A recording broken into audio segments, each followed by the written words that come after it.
Oke, assalamualaikum warahmatullahi wabarakatuh. Shalom, salam sejahtera bagi kita semua.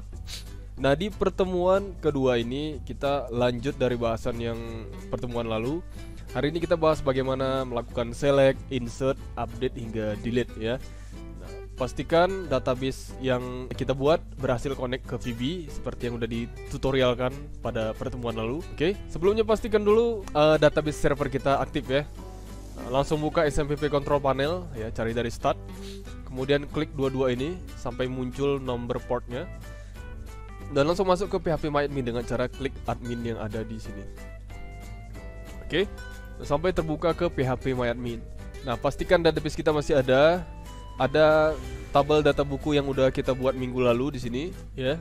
Nah, pastikan strukturnya benar ya, sama seperti minggu lalu yang kita buat. Ada ID, barcode, judul, dan pengarang dengan struktur yang seperti ini ya, varcharnya 5 dan seperti inilah semua seterusnya.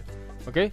Nah, lanjut ke VB-nya. Nah, di sini saya udah tambahin 2 form. Jadi pastikan setiap satu project ya, misalnya untuk memuat data buku ya, selalu ada 2 itu biasanya. Ada data buku dan data buku add.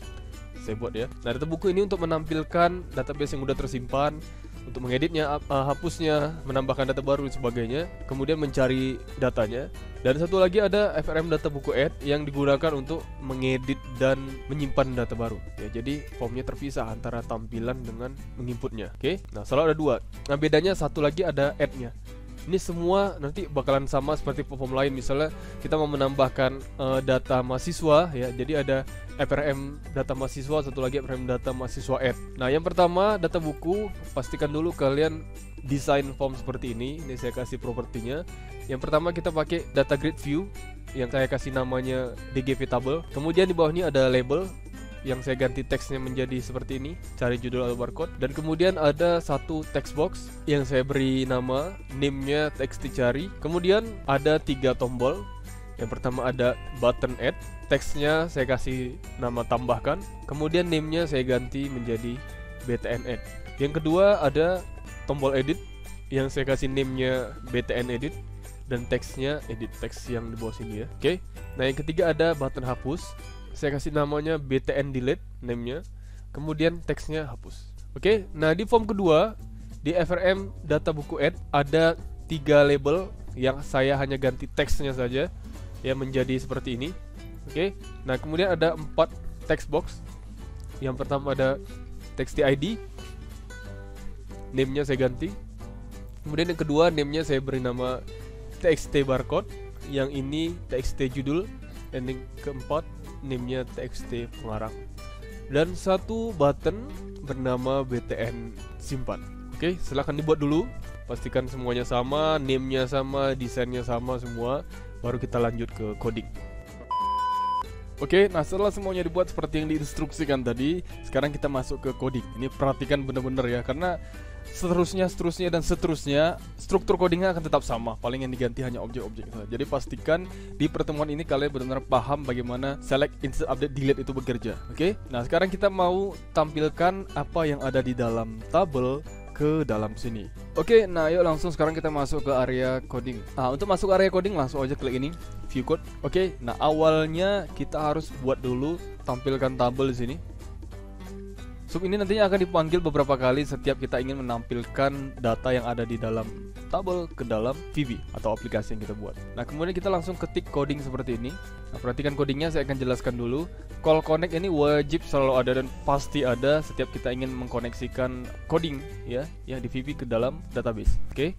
Nah, call connect ini wajib ada. Kemudian strSQL select bintang from tabel buku ya, atau select bintang dari data buku, di mana judulnya seperti yang kita ketik di txt cari, atau barcode-nya seperti yang kita ketik di txt cari yang ada di form ya, kan ada di bawahnya tuh.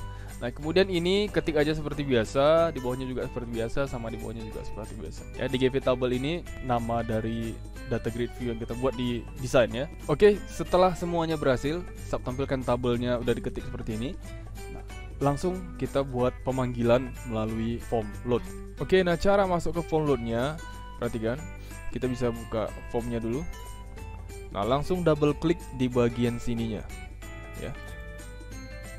Masukkan frame data buku load. Nah, artinya apapun yang kita ketik di sini akan dijalankan pada saat form data buku di load atau dibuka atau terbuka ya. Nah, jadi kita mau pada saat form data buku dibuka, otomatis nampil tabelnya kan gitu kan. Langsung aja kita call tampilkan tabel tadi yang udah kita buat ini, langsung ada otomatis kan. Oke. Nah, setelah tampilkan tabel, kita tes dulu apakah ini benar-benar berhasil. Kita tunggu beberapa saat. Ini tergantung dari kualitas laptop kalian ya. Nah, oke. Nah, ini oke. Nah, kalau udah tampil seperti ini artinya dia udah berhasil terkonek ya. Berhasil selectnya. Select tampilkan tabelnya berhasil. Kenapa? Karena dia tahu di sini ada ID, barcode, judul dan pengarang. Sama persis seperti apa yang kita buat di data buku ya. Seperti ini ya. Kita tunggu memproses. Nah, ada juga ID, barcode, judul dan pengarang. Sama persis seperti ada yang di database ini. Oke, nah di bagian kedua ini kita langsung masuk ke bagaimana cara menyisipkan data atau menginsert. Untuk mulai menginsert, kita langsung masuk ke FRM data buku add ya. Yang ini. Nah, kenapa dari sini? Karena ya dari sini nginsertnya atau nyimpannya kan gitu kan. Nah, jadi ada 4 data yang mau kita simpan, yaitu ID, barcode, judul dan pengarang sesuai database ya. Ada ID, barcode, judul dan pengarang. Nah, kalau kita lihat ya, kita klik di sini jelajahi atau browse dalam bahasa Inggris. Di sini kan datanya masih kosong. Kita akan input data kemari tapi dari VB sini. Nah, bagaimana caranya? Perhatikan. Codingnya letak di mana? Di tombol simpan. Kenapa di tombol simpan? Ya karena pada saat tombol ini diklik lah dia menyimpan kan gitu kan. Nah, berarti tombol ini yang mengontrol kapan dia harus disimpan. Nah, makanya codingnya diketik dari sini. Caranya apa? Double klik langsung dari sini. Langsung masuk ke button simpan, klik. Nah, jadi apapun yang kita ketik di sini, codingnya akan berjalan pada saat button simpan diklik atau tombol simpan tadi diklik. Nah, langsung kita masukkan coding simpan. Nah, karena ini cuman hanya ada satu tombol saja. Nah, karena tombolnya ini hanya ada satu, otomatis tombol simpan ini harus bisa mendeteksi data yang kita masukkan ini dia insert atau update. Ya, simpan data baru atau mengedit data yang sudah ada. Dari mana dia tahu? Dia bisa deteksi dari ID. ID ini kan sebagai primary key atau identitas data atau data yang tiap barisnya pasti beda. Ada pengarang kan bisa aja sama, pengarang kan bisa ngarang banyak buku. Nah, tapi kalau ID pasti beda-beda ya, nggak mungkin ID-nya sama, harus beda.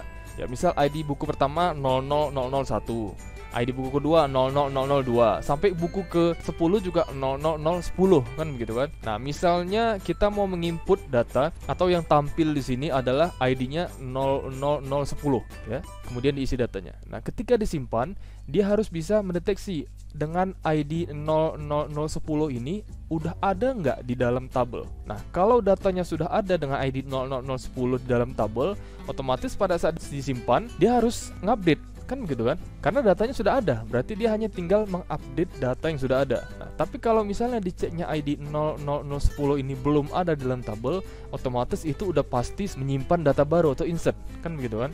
Nah, nggak mungkin dong data yang 00010 udah ada kemudian insert ya, berarti harusnya jadi dua data dengan 00010 kan begitu kan, nggak mungkin. Nah, datanya harus tetap satu dengan ID yang berbeda. Jadi kalau misalnya datanya 00010 sudah ada, maka klik tombol simpan itu berarti update atau ngedit data yang sudah ada. Nah, kalau ID-nya 00010 klik simpan belum ada di dalam tabel, berarti menyimpan data baru ya. Sampai sini paham ya? Kita masukkan langsung ke codingnya. Dia akan dikontrol pada saat simpan diklik, berarti double klik di sini.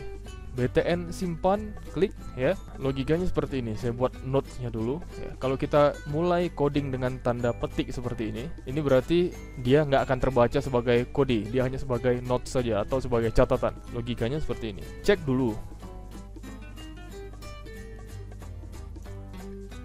di tabel ada nggak ID seperti di txt ID. Oke. Nah, kalau ada berarti update data yang sudah ada. Kalau nggak ada, berarti menyimpan data baru. Oke, logikanya seperti ini ya. Jadi dia harus cek dulu ke tabel ada nggak ID-nya seperti yang tampil di txt ID. Kalau ada berarti ya itu berarti ngupdate data karena datanya sudah ada. Nah, kalau nggak ada berarti menyimpan data baru. Oke. Nah, karena sekarang topiknya ada di insert, bagaimana menginsert, kita bahas dulu insert ya, kemudian update. Nah, untuk menginsert berarti ini kan logika yang tadi udah dijelaskan ya. Cek tabel dulu, kemudian kalau ada berarti update, dan kalau nggak ada berarti menyimpan data baru. Nah, untuk coding insert berarti kita tambahkan di sini di data baru. Oke, nah silahkan ketik coding seperti ini. Oke, nah saya jelaskan dulu ya. Nah, call connect ini wajib ada dan pasti selalu dipakai ketika melakukan pemanggilan atau koneksi data. Nah, strSQL ini string SQL. Kita masukkan string insert into tb data buku, values-nya apa? Ada ID, barcode, judul, dan pengarang. Nah, urutan yang dibuat di sini harus sama persis seperti apa yang tampil di sini. Ada ID, barcode, judul, dan pengarang. Nggak boleh terbalik-balik. Oke, ID, barcode, judul, pengarang. Di sini juga ID, barcode, judul, pengarang. Nah, apa yang terjadi kalau urutannya beda? Misal ID, barcode, pengarang, dan judul, maka di sini akan masuk ke ID, barcode, pengarang, dan judul. Nah, pengarang jadi masuk kemari, judul jadi masuk kemari. Jadi apa yang diinput di sini sesuai dengan urutan yang ada di Visual Studio sini, ya. Harus persis dan berurut. Ada teks ID, barcode, judul, dan pengarang. Nah, bisa diketikkan persis seperti ini, jangan sampai ada salah petik, kutip, dan komanya. Nah, untuk yang underscore seperti ini sebenarnya dia lurus begini terus, satu baris terus, dan seterusnya ya sampai bawah. Nah, cuman karena terlalu panjang nanti kita kan terlalu geser ke kanan, itu bahkan ribet dalam membaca data. Nah, di sini saya kasih tips bagaimana lebih enak dibaca. Kita bisa tambahkan underscore. Nah, underscore ini hanya bekerja di sebelah tanda dan, ya, logo dan seperti ini. Kita kasih underscore di sini, kemudian enter. Nah, dia akan tetap terbaca seperti satu baris, tapi kita lihatnya beberapa baris. Dan ini akan membuat tampilannya lebih simple, lebih enak dibaca dalam ngoding, ya. Kemudian com yang ini dan com yang ini itu diketik seperti biasa, nggak ada masalah, ikutin aja. Nah, kemudian kita tambahkan call frm data buku tampilkan tabel. Nah, apa fungsi ini? Jadi setelah dia berhasil menyimpan data ke MySQL dengan kode yang ini, kemudian data ini MySQL akan ditampilkan lagi ke dalam data grid view yang ada di frm data buku, ya. Pemanggilan ini menggunakan tampilkan tabel yang ada di sini. Jadi setelah berhasil nyimpan, maka data yang di sini akan ditampilkan kembali ke sini supaya nanti data terbaru yang barusan disimpan itu akan langsung nampil ke baris paling bawah yang ada di data grid view ini. Oke, langsung aja kita tes bagaimana cara kerjanya. Kita start dulu. Nah, setelah jalan seperti ini masih kosong datanya, ya, sesuai di MySQL ini masih kosong. Nah, kita tes klik tambahkan. Oke, nah ini belum bekerja, ya. Kenapa belum bekerja? Kita belum tambahkan kode di button tambahkan. Nah, kita tambahkan dulu supaya dia pada saat mengklik button tambahkan ini akan membuka frm data buku add. Kita double klik dulu di sini karena ini tombolnya. Setelah tampil langsung aja kita buat frm data buku add.show. .show ini gunanya untuk menampilkan, show itu artinya tampil, menampilkan frm data buku add, itu fungsinya. Oke, kita start lagi. Nah, ini dia udah tampil. Langsung kita klik button tambahkan. Nah, setelah tampil seperti ini, kita ketik ID. Pertama mungkin 0001 dulu, ya. Kemudian barcode-nya kita sampel aja asal. Yang penting sini ada 13 dulu. Oke, sudah 13 digit. Kemudian judulnya misalnya Harry Potter dan sebagainya, ini contoh aja, ya. Kemudian pengarangnya J.K. Rowling. Kemudian kita klik simpan. Oke, sudah masuk, berhasil, ya. Nah, kita lihat juga di MySQL. Kita refresh dulu. Oke, di sini kita bisa lihat data yang barusan kita input tadi udah masuk. Ya, pas sekali sama persis seperti apa yang diinput di Visual Studio. Seperti ini, ya. Nah, ini kenapa nggak langsung hilang? Kita pengennya pada saat simpan kan dia langsung hilang. Ya, bagaimana caranya? Perhatikan satu tips lagi. Kita close dulu. Nah, logikanya seperti ini. Kita tambahkan masuk kemari. Nah, setelah berhasil tersimpan, kemudian data grid view berhasil diupdate sesuai isi dari tabel yang terbaru atau isi data yang terbaru, maka di bawahnya langsung kita buat frm data buku add ini langsung close supaya dia bisa tertutup secara otomatis. Nah, kita tes lagi. Oh, kenapa tampilan seperti ini, ya? Kira-kira errornya apa, ada yang tahu? Nah, perhatikan. Ini kita klik no dulu. Jadi ketika error jangan pernah klik yes. Ya, ketika kita klik yes maka berarti kita menjalankan hasil yang terbaru yang tidak error. Nah, maka kita klik no dulu. Nah, kenapa begini? Perhatikan di sini. Untuk mengetik name dari atau kelas dia sendiri, di sini frm data buku add ya. Kita mengetik frm data buku add di frm data buku add sendiri, maka itu nggak bisa. Ya, jadi nama dia sendiri kita ganti dengan me. Jadi me.close artinya dia menutup diri dia sendiri. Oke, paham ya? Kita langsung klik start aja untuk memulai tes. Nah, kita tambahkan lagi, klik tambahkan. ID-nya kita pasang 00002. Nah, ID ini kita manual dulu. Nanti di pertemuan selanjutnya kita akan tes bagaimana membuat ID secara otomatis. Oke, barcode-nya masukin 13 angka, 12, 13. Oke, contoh saja ya. Judul misalnya Laskar Pelangi, kemudian pengarangnya Andrea Hirata. Oke, kita klik simpan, seharusnya sesuai persis dengan logika ini ya. Klik tombol simpan, dia nyimpan, kemudian update di frm data buku, kemudian menutup dirinya sendiri. Oke, kita tes. Simpan. Oke, berhasil ya. Berhasil nyimpan ke MySQL, kemudian menampilkan di sini dan menutup dirinya sendiri. Kita lihat dulu datanya. Kita browse. Oke, berhasil masuk ya. Berarti datanya udah benar-benar bekerja di Visual Studio. Nah, bagaimana dengan edit dan hapus? Itu akan kita bahas di pertemuan ketiga. Sampai sini pahami dulu apa yang udah diajarkan, bagaimana select, kemudian insert tadi. Kalau ada yang masalah dengan mungkin terlalu kecepat videonya, silahkan di rewind aja ya, karena ini kan video bisa diulang-ulang. Tonton terus berulang-ulang sampai berhasil ya.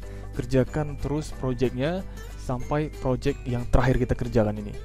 Jadi di pertemuan berikutnya kita bisa langsung masuk ke project-project selanjutnya, karena ini project yang akan terus dikerjakan sampai akhir pertemuan. Paham ya? Jangan sampai ketinggalan, jangan hanya ditonton aja tapi dites di rumah, karena ketika masuk di kampus pada saat tatap muka nanti kita langsung lanjut ke project yang terakhir kita buat.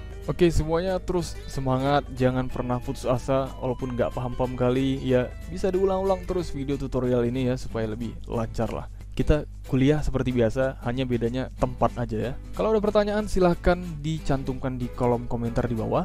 Jangan lupa di like atau di subscribe, dan jangan lupa share ke teman-teman kalian. Mungkin teman kalian ada yang pengen belajar Visual Studio seperti ini. Oke, itu aja di pertemuan kita hari ini. Jangan lupa tonton video berikutnya, nanti akan saya umumkan di Edmodo. Oke, sampai jumpa di pertemuan berikutnya.